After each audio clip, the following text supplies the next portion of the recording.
This is achieved by 1. Disengaging their minds, sabotaging their mental activities, providing a low-quality program of education in mathematics, logic, systems design and economics, and discouraging technical creativity. 2. Engaging their emotions, increasing their self-indulgence and their indulgence in emotional and physical activities by A. Unrelenting emotional affrontations and attacks, brackets, mental and emotional rape, by way of a constant barrage of sex, violence and wars in the media, especially the TV and the newspapers. B. Giving them what they desire, in excess, junk food for thought, and depriving them of what they really need. 3. Rewriting history and law and subjecting public opinion to the deviant creation, which I take to mean don't tell them who they really are. Thus being able to shift their thinking from personal needs to highly fabricated outside priorities. These preclude their interest in and discovery of the silent weapons of social automation technology. The general rule, it says, is that there is profit in confusion. The more confusion, the more profit. Therefore, the best approach is to create problems and then offer solutions. Diversion summary. Media. Keep the adult public attention diverted away from real social issues and captivated by matters of no real importance. Does that describe our media today or what? Schools. Keep the young public ignorant of real mathematics, real economics, real law, and real history. Entertainment. Keep the public entertainment below a 6th grade level. Work. Keep the public busy, busy, busy, with no time to think, back on the farm with the other animals.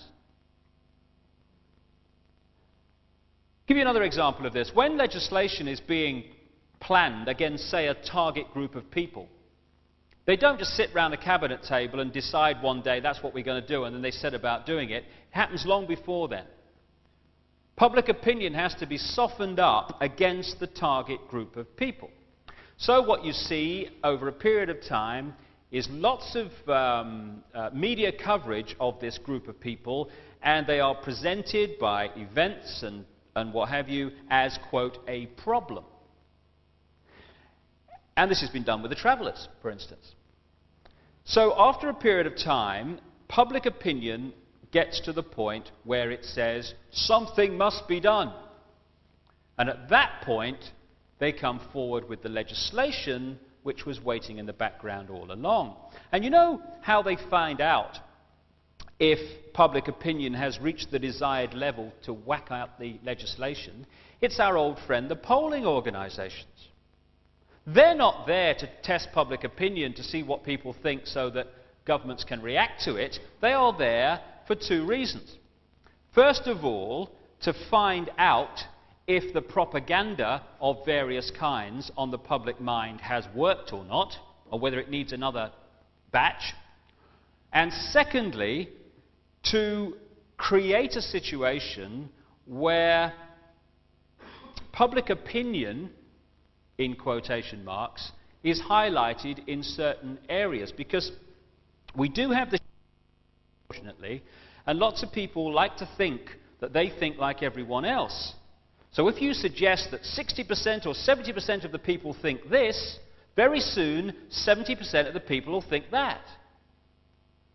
And the people who go along in the streets with the boards and ask the questions, they haven't got a clue what they're being used for. They're just doing their job, asking questions that are listed and so on. Because as I'll come to in a second, the vast majority of people who are playing a part in creating this global tyranny haven't got a clue what they're part of.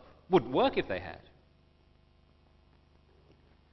All this and the New World Order plan in general is being coordinated through this global network of secret societies, which I and many other researchers call the Brotherhood. And at the top of this pyramid of manipulation is a group, an elite, who really pull the strings, which researchers know as the Illuminati, which is like Latin, as I understand it, for the illuminated ones. It's a name that goes back thousands of years. And if you think about it, every structure in our world, from a small business to a secret society, is based on a pyramid.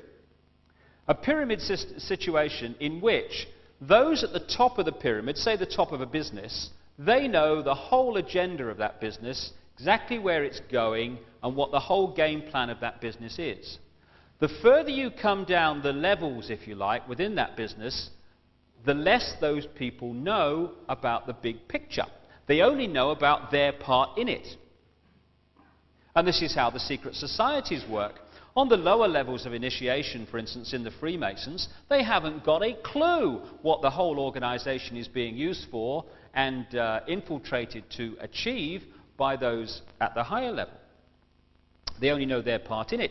I mean, organizations like the CIA and other intelligence agencies, they work on something called compartmentalization, which is exactly the same. Those at the top of the agency know what the game plan is and what is the direction that they wish to go. Those lower down in the agency only know their part in it. And many people within this situation, they genuinely believe that what they're doing is good for the world. But they don't know what they're doing or how what they're doing fits in with what they're doing, fits in with what they're doing, and other people who also don't know the big game plan. And when you fit the bits together, then you see it's anything but positive.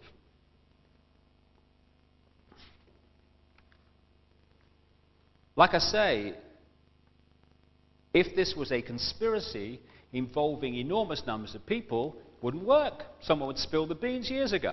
It's a very tiny number of people who know the real game plan, and everyone else in that pyramid is manipulated. So who are they, this elite that we talk about?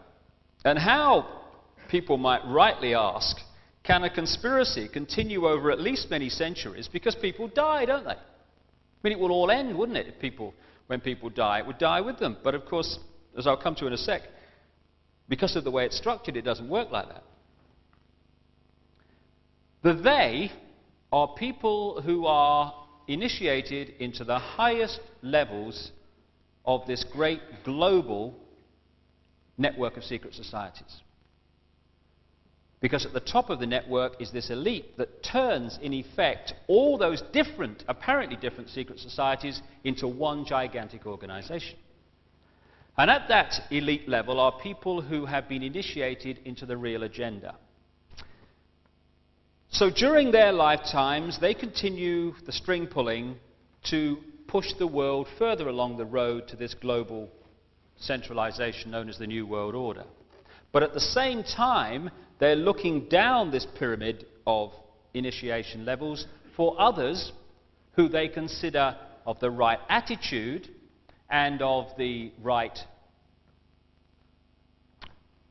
ability to also be initiated into the real agenda. And when that happens, they get the knowledge and then they take it on when the first people die. So in this way, while the they, in terms of personnel, people, names, change with the generations, the agenda they're working to goes on basically the same.